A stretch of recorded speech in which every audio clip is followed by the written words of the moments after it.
oh, well, thank you so much for this truck. And Robert Downey says, well, hold on. Wait till you see it. So he gives them a warning. This raggedy piece of shit.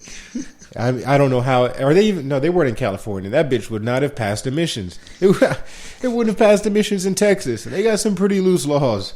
But man, it's fucked. And then they it's just so fucked. Like shit is just so ugly and dirty and like it's like, oh my god, they cooked food in here. Oh my god. Yeah, it's the definition of the roach coach. Yeah, which you'll hear if you live in LA and California. Yeah, there's a lot of those. Yeah, a lot of roach coaches. Yeah, just the chorizo. So one thing that they do pretty well is while they're cleaning out this fucked up, god awful thing, he tells his son, who's like throwing shit out, don't throw away the pans, and it becomes a very big deal. He's like, it's dirty, and he's like, well, you clean it. We don't throw it away. And I think that was a very good writing and a good moment that they captured because that kind of harkens back a lot to like a lot of the hard work, right, we have to do just to like appreciate and attain just the little things that can build up something like a kitchen. Yeah. Right? We need every fucking pan. And what it is like it's a moment for the kid to have time with his dad, but of course, you know, this time that he's having with his dad, it's frustrating because all he's doing is working and like trying to basically get some free labor out of the kid, and the kid is seeing it as an experience and time to spend with his dad and things like that, and John is looking at it like, well, I need to get this done and here's some help. And so I think once the kid kind of steps up and says, oh, I'm not doing this and whatever, he wants to teach him something as a father, but he also kind of realizes this is a kid. And, you know, they have the first sip of beer together, and they have their little father-son moment, which I thought was a really good touch. And a lot of the movie is about this connection with father and son, and creating these moments even when you're working and doing things that need to be done. It's creating a bond, an experience, a sort of friendship, and it goes throughout the film. Yeah, and it definitely develops, but that was definitely a good pivot point that they got to. And because I can recall similar moments with my father, and you know, contrary to y'all who might be listening to this thinking, oh, well, you know, Dom just came from money. You know, he's a fucking millionaire. Not the case, actually. You know, maybe by the time you hear this, but, you know, probably still not the case. But, you know, he was a custodian. And years ago, I used to go to, like, you know, some of the sites with him and clean up, because if I helped him clean, then we could get out faster and we would go, you know, go-karting and do some other fun shit. So I really enjoyed that time I got to spend with him as a son, and he would also break me off a few dollars, which was cool, because as a kid, you know, you don't make a lot of money. I gotta tell you, to be honest with you, kids don't make that much money, especially black kids. White kids. I actually used to do that a little bit with my mom. Yeah? She was, for a little while, she was like a custodian type deal, and I used to help her. There were no go-karts afterward. There were no go-karts. Must be a Central Florida thing. South Florida, I imagine, it's like just gunshot wounds and misery, man. But so I really enjoyed seeing that, because it reminded me a lot of, you know, the childhood shit that I would have to do. And sometimes I'd be like, Dad, I just don't want to do this. Like, can we just skip it? Right? And I'm okay with skipping shit. I'm still okay with that sometimes. But, you know, that's his job. And you couldn't just be like, well, we're not going to clean it today. Right? Yeah. And as you guys know, this is a spoiler-filled show. So basically at the end, Jon Favreau says to the son, hey, you know, you gotta go to school and do all this and that and camp or whatever. And the son wants to go with him and continue his journey and his experience with his father and whatever.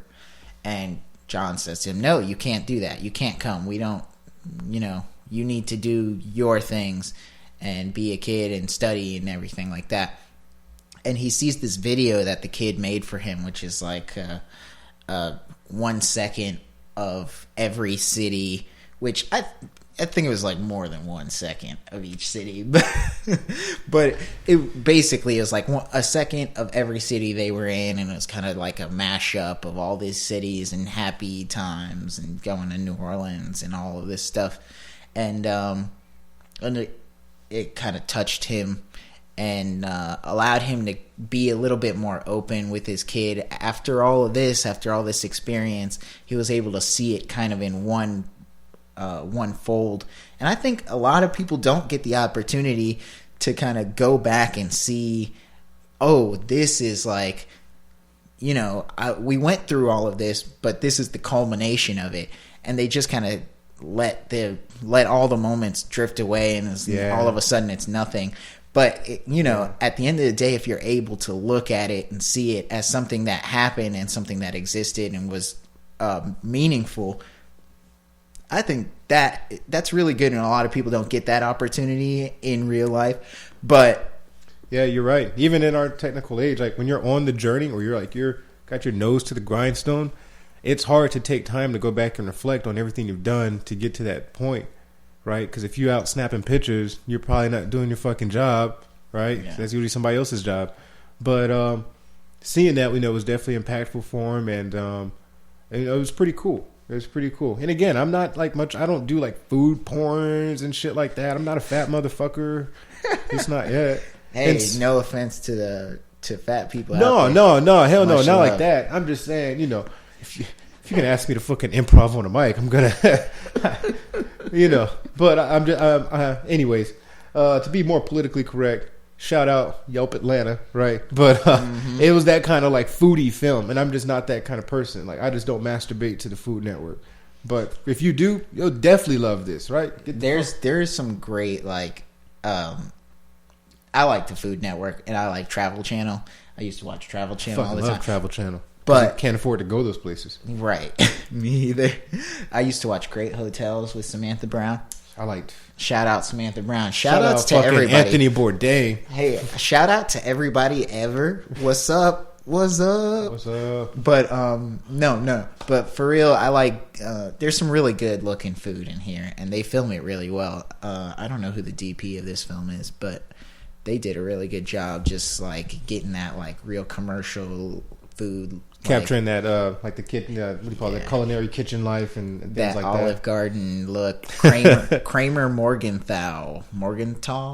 I don't know how you say it, but Kramer. Shout outs to Kramer. Hey, Kramer Morgenthau. What up?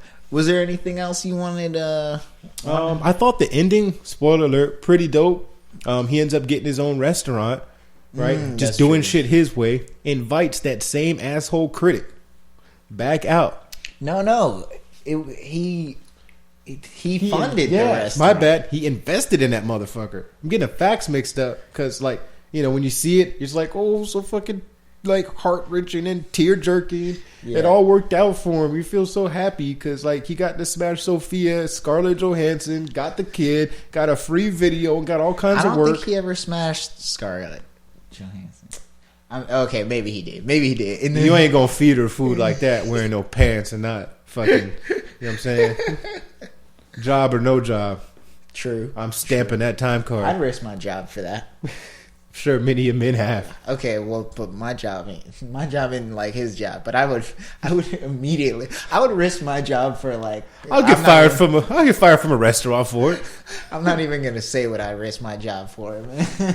It'd be too explicit, man. We'll save that for the next episode. But hey, thanks for tuning in. This is In Reality. Go check out Chef. Great family film. Yeah. It's I would recommend it. I think it's pretty good. Shout outs John Leguizamo. You want to hit me up and work on something, let me know. Puerto Ricans for life. Boricua Moreno, baby. Okay. Yeah, there you go. Hey, love nothing like the holidays. What's up? But yeah, so I am Omar Torres. I'm Dom Maldonado. And Dom, where can they can find me? Letterboxd.com/Southern Scholar. And you've got all your Twitter and all that stuff. I do. It's all that stuff. Yeah, it's all on my Letterboxd, man. Just hit me up. Cool. And you guys can find me at letterboxd.com/theoman.